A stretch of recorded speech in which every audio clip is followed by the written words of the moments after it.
എല്ലാവർക്കും നമസ്കാരം. Daniel പെരേരയാണ്. So ഇന്ന് വീക്കെൻഡ് ആയതുകൊണ്ട് ഞാനും വൈഫും കൂടി ഒന്ന് സിനിമയ്ക്കൊക്കെ പോയി എമ്പുരാനൊക്കെ കണ്ടിട്ട് വന്നിരിക്കുകയാണ്. എനിവേ അത് വിചാരിച്ചത്ര അതുപോലെ വന്നില്ലെങ്കിലും അത്യാവശ്യം ബോറില്ലാതെ കണ്ടിരുന്നൊരു സിനിമയാണ് എമ്പുരാൻ. നിങ്ങളും എല്ലാവരും എൻജോയ് ചെയ്തു എന്ന് കരുതുന്നു.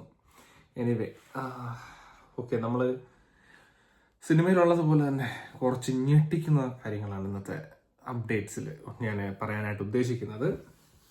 അതിൽ ആദ്യമായിട്ട് ഉള്ള ഒരു കാര്യം എന്ന് പറയുന്നത്, ഇവിടുത്തെ യൂറോപ്യൻ യൂണിയൻ ഒരല്പം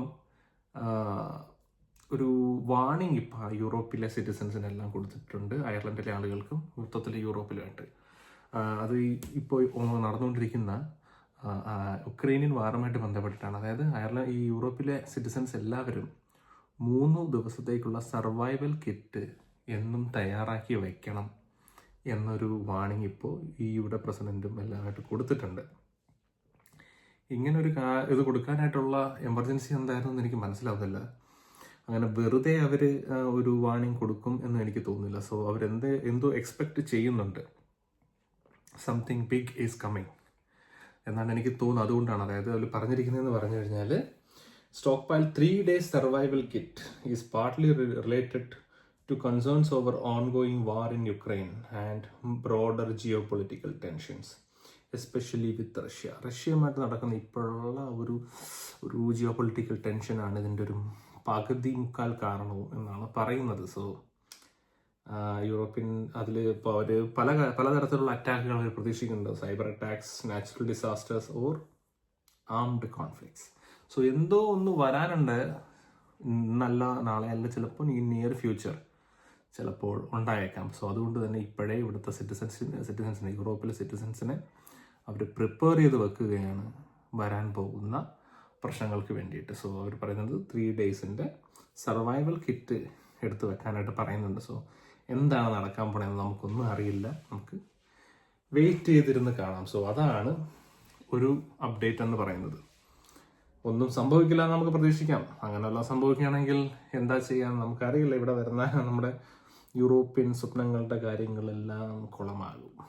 എനിവേ, അതൊന്നാണ്. പിന്നെ ഇതിൽ ഏറ്റവും മെയിൻ എന്ന് പറയുന്ന ഒരു കാര്യമാണ് അടുത്തത്. അയർലൻഡിൽ ഏകദേശം 80,000-ഓളം ജോലികൾ നഷ്ടപ്പെടാൻ പോവുകയാണ്. കാരണം നമ്മുടെ ട്രംപച്ചായനാണ്. ട്രംപച്ചായൻ വന്നതോടുകൂടി എല്ലാ രാജ്യങ്ങൾക്കും താരിഫ് വെച്ച് പണി കൊടുത്തപ്പോഴത്തേക്കും അതിനോടൊപ്പം അയർലൻഡിനും യൂറോപ്യൻ യൂണിയന്, അയർലൻഡിന് അങ്ങനെ പ്രത്യേകിച്ചായിട്ടല്ല, യൂറോപ്യൻ യൂണിയന് താരിഫ് ഒരു ഇത് കൊടുത്തിട്ടുണ്ടായിരുന്നു. സോ അതിൽ അയർലൻഡിന് പണി കിട്ടാൻ പോവുകയാണ്. ഏകദേശം 80,000-ഓളം പേരുടെ ജോലി നഷ്ടപ്പെടാൻ സാധ്യതയുണ്ട്. 80,000 എന്ന് പറയുന്നത് അയർലൻഡിനെ പോലെ ജനസംഖ്യ കുറഞ്ഞ ഒരു രാജ്യത്ത് വളരെ വളരെ വലിയ നമ്പറാണ്. സോ അതുകൊണ്ട് തന്നെ അത് പലരുടെയും ജോലി സ്വപ്നങ്ങളെ താറുമാറാക്കാനും നിലവിലുള്ളവരുടെ ജോലികളെ, ബഡ്ജറ്റിനെ മൊത്തത്തിൽ തകിടം മറിക്കാനും പോകുന്ന, അയർലൻഡ് ഇക്കോണമിയെ തന്നെ നല്ലപോലെ തകിടം മറിക്കാൻ പോകുന്ന ഒരു പ്രഡിക്ഷനാണ് പറഞ്ഞിരിക്കുന്നത്. ഇത് പറഞ്ഞിരിക്കുന്നത് നമ്മുടെ ഇവിടുത്തെ ഫിനാൻസ് മിനിസ്റ്ററാണ്, അയർലൻഡിൻ്റെ ഫിനാൻസ് മിനിസ്റ്ററാണ്. അങ്ങനെ വെറുതെ പറയില്ല. സോ അതുകൊണ്ട് തന്നെ അവർ പറയുന്നത് ഈ 80,000 ജോലികൾ നഷ്ടപ്പെടാൻ പോകുന്നത് കൊണ്ട് തന്നെ അതിനനുസരിച്ചുള്ള ടാക്സ് ഗവൺമെൻറ്റിന് കുറയും. സോ അതുകൊണ്ട് തന്നെ ഫ്യൂച്ചറിൽ അവർ പ്ലാൻ ചെയ്തിരുന്ന ടാക്സ് കട്ടുകളെല്ലാം അവർ ക്യാൻസൽ ചെയ്യാൻ പോവുകയാണ്. സോ അതുകൊണ്ട് തന്നെ ഇവിടെ പ്രതീക്ഷിച്ചിരുന്ന ടാക്സുകളൊന്നും, എന്തായാലും ഇൻകം ടാക്സുകളൊന്നും കുറയാൻ പോണില്ല എന്നാണ് അച്ഛൻ പറയുന്നത്. കൂട്ടുന്ന കാര്യമൊന്നും പറഞ്ഞില്ല, പക്ഷേ കുറയ്ക്കാനുള്ള പ്ലാന് അവർ ഉപേക്ഷിച്ചിരിക്കുകയാണ്. എനിവേ അത് കൂട്ടാതിരിക്കുന്നിടത്തോളം കാലം നമുക്കിപ്പോൾ ഒരു ആശ്വാസമുണ്ട്. പക്ഷേ ഇപ്പോഴവരത് എന്തായാലും കുറയ്ക്കാതിരിക്കാനുള്ള ഒരു പ്ലാനാണോ എന്ന് വെറുതെ ഒരു അടവാണോ ഇത് നമുക്കറിയില്ല. ഇൻകം ടാക്സ് കുറയ്ക്കാതിരിക്കാനുള്ള അടവാണോ എന്ന് നമുക്കറിയില്ല. പക്ഷെ ഇങ്ങനൊരു കാര്യം അവർ പറയുന്നുണ്ട്. സോ ഇത് വളരെ ഇമ്പോർട്ടൻ്റ് ആയിട്ടുള്ള അപ്ഡേറ്റ് ആണ്. എല്ലാവരും ഇത് വളരെ ശ്രദ്ധിക്കേണ്ട ഒരു കാര്യവുമാണ്. ഐറിഷ് ടൈംസിലും ഐറിഷ് ഇൻഡിപെൻഡൻറ്റിലും എല്ലാം വന്നിട്ടുള്ള ന്യൂസാണ്. ഇവിടുത്തെ ഫിനാൻസ് മിനിസ്റ്ററാണ് പറഞ്ഞിരിക്കുന്നത്. സോ ഇതിൽ ഏതൊക്കെ മേഖലകളാണിത് അഫക്റ്റ് ചെയ്യാൻ പോകുന്നത് എന്ന് പറഞ്ഞാൽ മെയിനായിട്ട് പറയുന്നത് ഫാർമസ്യൂട്ടിക്കൽ ആൻഡ് മെഡിക്കൽ ഡിവൈസസ്.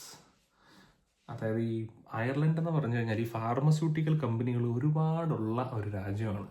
ഇവിടുത്തെ ഫാർമസ്യൂട്ടിക്കൽ കമ്പനികളുടെ എക്സ്പോർട്ട് ഭയങ്കരമാണ്. സോ അത് തന്നെ US എന്ന് പറയുന്നത് യൂറോപ്പിലുള്ള എല്ലാ രാജ്യങ്ങളുടെയും മെയിൻ മാർക്കറ്റാണ്. ഇവിടുന്ന് സാധനങ്ങൾ അങ്ങോട്ടേക്ക് പോകുന്നത്. സോ അതുകൊണ്ട് ഇവിടെയുള്ള കമ്പനികളുടെ മേൽ താരിഫ് അടിച്ച് ഏൽപ്പിക്കുമ്പോഴത്തേക്കും ഇതെല്ലാം ആ കമ്പനികളിൽ പ്രൈസ് അവിടെ US വിൽക്കുന്ന പ്രോഡക്റ്റുകളുടെ വില കൂടാനും അതിനനുസരിച്ച് അതിൻ്റെ സെയിൽ ഇടിയാനും ഉള്ള സാധ്യതകൾ കൂടുകയാണ്. സോ അപ്പോൾ തന്നെ ഈ കമ്പനികൾക്ക് നഷ്ടവും തൊഴിൽ നഷ്ടവും എല്ലാം ഉണ്ടാവാനായിട്ടുള്ള സാധ്യത ഭയങ്കര കൂടുതലാണ്. സോ അതിലൊന്നാണ് ഫാർമസ്യൂട്ടിക്കൽസും മെഡിക്കൽ ഡിവൈസസും വരുന്നത്. അതിൽ വർക്ക് ചെയ്യുന്ന ആളുകൾക്ക് ചെറിയൊരു പ്രശ്നമുണ്ട്. പിന്നെ അതുപോലെ തന്നെ അയർലൻഡിലെ ഏറ്റവും ഫേമസ് ആയിട്ടുള്ള എക്സ്പോർട്ട് എന്ന് പറയുന്നതാണ് ആൽക്കഹോളിക് ബിവറേജസ്. ഇവിടുത്തെയുള്ള ആൽക്കഹോൾസ്, ജെയിംസൺ, ഗിന്നസ്, അങ്ങനെയുള്ള പലതരത്തിലുള്ള ഫേമസ് ആയിട്ടുള്ള വിസ്കി, ബിയർ, വൈൻ ഇതൊക്കെ അയർലൻഡിൽ നിന്നൊക്കെ പോകുന്നുണ്ട്. സോ അതൊക്കെ അമേരിക്കയിലോട്ടുള്ള മാർക്കറ്റിലേക്ക് ഇനി പോകുമ്പോഴത്തേക്കും വില കൂടാനുള്ള സാധ്യതകൾ ഉള്ളത് കൊണ്ട് തന്നെ സെയിൽ ചെയ്യാനും സാധ്യതയുണ്ട്. അതും അയർലൻഡിൻ്റെ ഇക്കോണമിയെയും ഇവിടെ വർക്ക് ചെയ്യുന്ന കമ്പനികളെയും ഭയങ്കരമായിട്ട് ബാധിക്കും. തൊഴിൽ നഷ്ടം ആ മേഖലയിലും ഭയങ്കരമായിട്ട് ഉണ്ടാവും എന്നാണ് പറയുന്നത്. പിന്നെ കൺസ്ട്രക്ഷനും ട്രേഡും. Construction sector may face challenges due to increased cost of imported materials. അതായത് ഇവിടെയുള്ള അയർലൻഡിലെ കൺസ്ട്രക്ഷൻ മേഖലയിലും ജോലി നഷ്ടപ്പെടാം. കാരണം പല സാധനങ്ങളും അയർലൻഡിൽ കൊണ്ടുവരുന്നതെന്ന് പറഞ്ഞു കഴിഞ്ഞാൽ US പോലുള്ളതും മറ്റു പല ഇമ്പോർട്ട് ചെയ്യുന്നതാണ്. സോ ഇതിനുള്ള സാധനങ്ങളുടെയൊക്കെ വില കൂടി, ഇമ്പോർട്ട് ചെയ്യുന്ന സാധനങ്ങളുടെയൊക്കെ വില കൂടിക്കഴിഞ്ഞാൽ നമുക്കെല്ലാം പണിയാണ്. സോ അതും ഒരു പ്രശ്നമാണ്. ഇപ്പോൾ അയർലൻഡിൽ അങ്ങനെയാണെന്നുണ്ടെങ്കിൽ അയർലൻഡിൽ ഇപ്പോൾ ഉള്ള ഹൗസിംഗ് ക്രൈസിസ് പിന്നെയും 10 മടങ്ങാവും. വീടുകളുടെ വില കുത്തനെ കൂടും, ആളുകൾക്ക് വീട് മേടിക്കാൻ പറ്റാത്ത അവസ്ഥയും ആകും. സോ ആ ഒരു മേഖലയും പ്രശ്നത്തിൽ ഏർപ്പെടാനുള്ള സാധ്യതയുണ്ട്. പിന്നെ പറയുന്നതെന്ന് പറഞ്ഞു കഴിഞ്ഞാൽ ഇൻഫർമേഷൻ ടെക്നോളജി നമ്മുടെ അയർലൻഡിൽ ഡയറക്റ്റായിട്ട് അങ്ങനെ ഒരു ഇതുവരെ വന്നിട്ടില്ല. IT സെക്ടറാണ് അയർലൻഡിൻ്റെ ബാക്ക് ബോൺ എന്ന് പറയുന്നത്. ഇവിടെ വർക്ക് ചെയ്യുന്ന ഇൻ്റർനാഷണൽ കമ്പനികളെല്ലാം അയർലൻഡിൻ്റെ അവരാണ്. അതായത് ലോകത്തുള്ള ഭീമന്മാരെല്ലാം US കഴിഞ്ഞാൽ നേരെ അയർലൻഡാണ്. മൈക്രോസോഫ്റ്റ്, ഗൂഗിൾ, ആമസോൺ, ഇങ്ങനെയുള്ള ആമസോണിൻ്റെ പുതിയൊരു ഇവിടെ എന്തോ തുടങ്ങുന്നുണ്ട്. UK അവരിപ്പോൾ ഇവിടെ അയർലൻഡിലും തുടങ്ങുന്നുണ്ട്. സോ യൂറോപ്യൻ യൂണിയൻ്റെ ഹെഡ് എന്ന് പറയുന്നത് അയർലൻഡായിട്ടാണ് ഇവർ ബേസ് ചെയ്ത് ചെയ്യുന്നത്. നമ്മളൊരു ഇംഗ്ലീഷ് സ്പീക്കിംഗ് കൺട്രി ആണല്ലോ. സോ അതായിട്ടാണ് അവരിവിടെ അയർലൻഡിൽ ബേസ് ചെയ്താണ് ഇവിടെ വർക്ക് നടക്കുന്നത്. സോ ആ ഒരു ഫീൽഡിനെ ഇത് ഭയങ്കരമായിട്ട് ബാധിക്കാൻ സാധ്യതയുണ്ട്. പക്ഷേ ഡയറക്റ്റ് ബാധിക്കില്ല, ഇൻഡയറക്റ്റ് ആയിട്ടാണ് പറയുന്നത്. കാരണം ഇതുവരെ അവർ ഡയറക്റ്റ് ആയിട്ടുള്ള ഒരു താരിഫും ഇതുവരെ IT സെക്ടറിന് മേൽ വെച്ചിട്ടില്ല.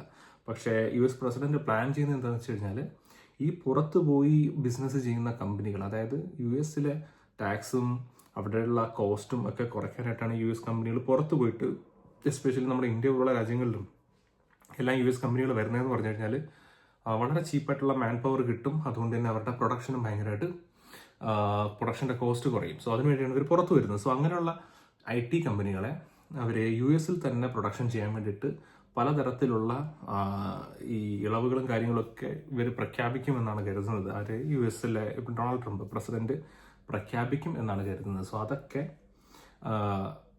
അയർലൻഡിൻ്റെ ഈ IT-യുമായിട്ട് ബന്ധപ്പെട്ടുള്ള പല ഫീൽഡുകളിലും തൊഴിൽ നഷ്ടത്തിന് കാരണമാകാൻ സാധ്യതയുണ്ട് എന്നാണ് പറയുന്നത്. സോ ഈ 4 ഫീൽഡുകളാണ് മെയിനായിട്ട് അഫക്റ്റ് ചെയ്യാൻ പോകുന്നത്. സോ അതുകൊണ്ട് തന്നെ നഴ്സിംഗ് ഫീൽഡ്, ഹെൽത്ത് കെയർ ഫീൽഡിലുള്ളവർക്ക് വലിയ നഷ്ടമൊന്നും ഉണ്ടാവാൻ സാധ്യതയില്ല. കാരണം ഇതൊന്നും ഇവരെ ഇതുപോലുള്ള താരിഫുകളുമായിട്ട് ബന്ധപ്പെട്ടിട്ടല്ല. അതൊരു ട്രേഡ് അല്ല, അതൊരു സർവീസാണ്. സർവീസിൽ നിൽക്കുന്ന ആളുകൾക്ക് അത് നമുക്ക് ഒരിക്കലും ഒഴിച്ചുകൂടാൻ പറ്റാത്ത സർവീസാണ് ഹെൽത്ത് കെയർ സെക്ടർ. സോ അതുകൊണ്ട് തന്നെ അതിൽ തൊഴിൽ നഷ്ടം ഉണ്ടാവാനുള്ള സാധ്യത കുറവാണ്. പക്ഷേ നമുക്ക് ഈ പറഞ്ഞിട്ടുള്ള ബാക്കിയുള്ള 4 ഫീൽഡുകളിൽ നല്ല രീതിയിൽ തൊഴിൽ നഷ്ടം ഉണ്ടാകും. പിന്നെ ഇതിലിപ്പോൾ പറഞ്ഞിട്ടില്ലാത്ത പല ഫീൽഡുകളും ഇതുപോലുള്ള കമ്പനികളെ ഡിപ്പെൻഡ് ചെയ്ത് വർക്ക് ചെയ്യുന്ന പല കമ്പനികൾക്കും തൊഴിൽ നഷ്ടം ഉണ്ടാവാൻ സാധ്യതയുണ്ട്. സോ ഇതൊക്കെ ഒരു ഡൊമിനോ ഇഫക്റ്റാണ്. അതിപ്പോൾ ഈ പറഞ്ഞിട്ടുള്ള 4 ഫീൽഡാണ് മെയിനായിട്ട് അഫക്റ്റ് ചെയ്യുന്നതെന്ന് പറഞ്ഞിട്ടുണ്ടെങ്കിലും ഇതുമായിട്ട് ബന്ധപ്പെട്ട് നിൽക്കുന്ന പല ഫീൽഡുകളിലും തൊഴിൽ നഷ്ടം ഉണ്ടാവാൻ സാധ്യതയുണ്ട്. ഒന്ന് വീണാൽ അടുത്തതും വീണ് അങ്ങനെ പൊയ്ക്കൊണ്ടിരിക്കും. സോ അങ്ങനെ ഒരു പ്രശ്നം ഇപ്പോൾ അയർലൻഡിൽ വരാനായിട്ടുള്ള സാധ്യതയുണ്ട്. അതാണ് തൊഴിൽ നഷ്ടമായിട്ട് ബന്ധപ്പെട്ട് പറയാനുള്ളത്. ഇത് വളരെ ഒരു അലാമിങ് ആയിട്ടുള്ളൊരു സിറ്റുവേഷനാണ് ഇപ്പോൾ അയർലൻഡിനെ സംബന്ധിച്ചിടത്തോളം. സോ ഇത് പിന്നെ വേറൊരു കാര്യം എന്ന് പറഞ്ഞാൽ അതിൻ്റെ കൂടെ ചേർത്തന്നെ ഇവർ പറയുന്ന വേറൊരു കാര്യം, ഇത് ഇപ്പോഴത്തെ കണ്ടീഷൻസ് വെച്ചിട്ടാണ് പറയുന്നത്. ചിലപ്പോൾ ഇൻ ഫ്യൂച്ചർ, ഇപ്പോൾ ഇന്നത്തെ ഡേറ്റ് എത്രയാണ്, 29 മാർച്ച് 2025, ഇതുവരെയുള്ള ഒരു നിഗമനം വെച്ച് പറയുന്നതാണ്. ഇപ്പോഴത്തെ ജിയോ പൊളിറ്റിക്കൽ ടെൻഷനും ഇപ്പോഴത്തെ ഫിനാൻഷ്യൽ സിറ്റുവേഷനും എല്ലാം വെച്ചിട്ട് പറയുന്നതാണ്. ചിലപ്പോൾ ഇൻ ഫ്യൂച്ചർ ഇതൊക്കെ മാറുകയാണെന്നുണ്ടെങ്കിൽ ഇതൊക്കെ സംഭവിക്കണമെന്നില്ല. ബട്ട് ഇപ്പോഴത്തെ ഒരു അവസ്ഥയിൽ ഇങ്ങനെയൊക്കെ സംഭവിച്ചേക്കാം എന്നാണ് പറഞ്ഞേക്കുന്നത്. അതിനോടൊപ്പം തന്നെ വേറൊരു കാര്യം എന്ന് പറഞ്ഞു കഴിഞ്ഞാൽ എന്താണ്, നമ്മുടെ നേഴ്സുമാർ ഒരു സ്ട്രൈക്കിലാണ്.